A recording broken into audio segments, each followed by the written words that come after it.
নাৰীক মহাৰাজা অপমান কৰিছে মই কৈছো তইতো জানো মোৰ ভণ্টিক মই কিমান ভাল পাওঁ মহাৰাজে এইটো কি কাম কৰিলে নিজৰ ভণ্টিক কলিয়া মহাৰাজ আজি মোৰ হাতত যাব কলিয়া মই কৈছো এৰি দে এগৰাকী নাৰীক সেইটো কৰে এগৰাকী নাৰীক ইমান কষ্ট দিয়ে এজন ককায়েকে কলিয়া আজি নিষ্ঠাৰ নাই মহাৰাজ এৰি দে বুলি কৈছো এৰি দে আৰে এৰি দে বুলি কৈছো ধৰাই নাই যা মহাৰাজা কি কয় যা একো কৰিব নোৱাৰিলেও কলিয়া মহাৰাজ কিয় ইমান আতাহ পাইছো মহাৰাজক মাৰিবলৈ যাম ইমান ভয়ত ধুই আহিলি যে মই ইমান ভয় খোৱা নাই জাঠিপাত লৈ যাম মহাৰাজক একো কৰিব নোৱাৰিলেও কোঠাটো সন্মুখত গৈ সেয়া এটাকে কৰি তইতো জান তই ইমান ভদি আজি তোক খং খোৱা কাৰণটো মোক যে তই ইমান খং খাই আছ এখন মহাৰাজৰ ঘৰত তেনেকৈ শুনিব লাগিলে কিৰচেপ কৰিব মই ভয় নকৰ নাৰীক অপমান কৰিলে মোক সহ্য নহয় তইতো জান মোৰ ভণ্টিক মই কিমান ভাল পাওঁ জানো তইতো মোৰ ভণ্টিক জান দুটালে যোৱা তাইক পঠিয়ালে আৰু যাব তাক মই কিমান মৰম কৰোঁ তইতো জান এই দুখন হাতেৰে মোৰ ভণ্টিক মই বিয়া দিছো গাঁঠিৰ ধন ভাঙি তাইক বিয়া দিছো মাটি বেচি দিছো বেলেগৰ তাঁতি পাৰ হৈ ছাগলী চুৰ কৰি সেই ধনেৰে বিয়া দিছো ভনীয়ক তই ভাল পাওঁ বিয়া দিছ লোকৰ ঘৰত ছাগলী চুৰ কৰি পেলাই বিয়া খুৱাইছ যে বিশ্বাস হোৱা নাই এতিয়াও দেখুৱাই দিব পাৰো দেখুৱাব নোৱাৰা জেগাত তাঁতি খোজ আছে কাৰণে দেখুওৱা নাই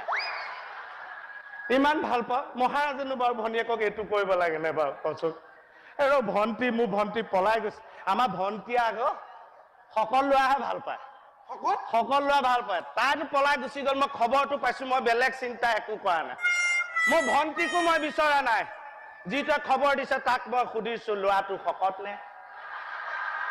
তাৰপিছত 2 মাহৰ পাছত তাই কান্দি কান্দি খবৰ দিছে বোলে দাদা মই ইয়াৰ লগত নেথাকো কিয় মই বোলো কিয় তাই কৈছে ই ক্ষীণাই গ'ল বোলো তই চাই গৈছিলি কৈছে ক্ষীণাই গ'ল দাদা তাই বহুমূত্ৰ ব্যাধিয়ে পালে ক্ষীণাই গ'ল মই বোলো নেকান্দিবি মই ভগ্নীক বহুত ভাল পাওঁ আনি এইবাৰ একেবাৰে ক্ষীণ ল'ৰা এটাক দিছো ইমান মৰম লগাও যোৱাইটো ইমান মৰম লগা একে আঁতৰৰ পৰা কামিহাত জিলিকি থাকে এবাৰ মাটিত পেলাই লৈ কামিহাত মই হাৰমনিয়ামো বজাইছো তাতকেও ডাঙৰ কথা এবাৰ আন্ধাৰ ৰাতি হবলা শুকান মাটিতে সি পৰিলে কামিহাই খটককে মাৰি ফিঙতি ওলাই গৈছে মই বেয়া পাওঁ ভণ্টিক বেয়াকে কলে মহাৰাজক মই বেয়া পাইছো মই চাকৰি এৰি দিম তই শুন সদায়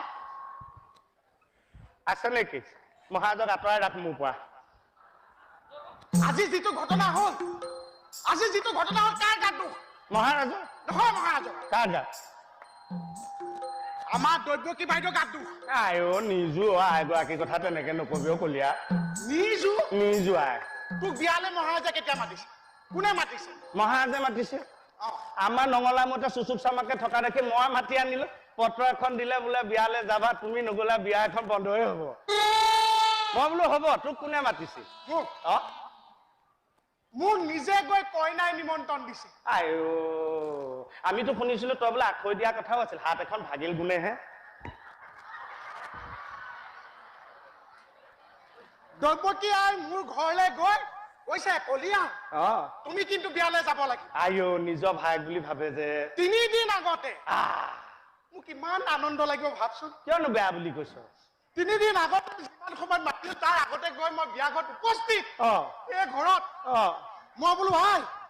কি কাম আছে মোক দিয়া মই ভাবিছো কি কাম আছে মোক দিয়া কৈছে মানুহে খোৱা চোৱা চেলেকা পাতবিলাক পেলাই দে